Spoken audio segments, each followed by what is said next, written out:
రూపాయలు 10 రూపాయలా పట్టు 5 కూడా తీసుకోండి యా నాకేనే నాన్న వాళ్ళు ఉండాలి నేను నీకే కానీ బడి వంద వర్షంగో 5 minutes later.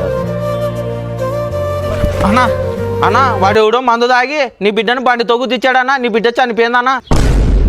ఏడమ్మా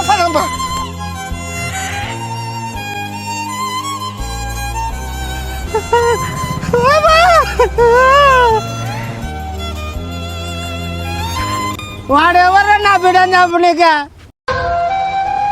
వాడు తాగి రోడ్డు మీద తిరిగి నా బిడ్డని చంపాడు మందు తాగి రోడ్డు ప్రయాణం చేయకండి ప్రతిరోజు ఎన్నో యాక్సిడెంట్లు జరుగుతూ ఉన్నాయి వాటిని మీరు దృష్టిలో ఉంచుకొని ప్రయాణం చేయవలసిందిగా కోరుకుంటూ ఈ వీడియో మీకోసం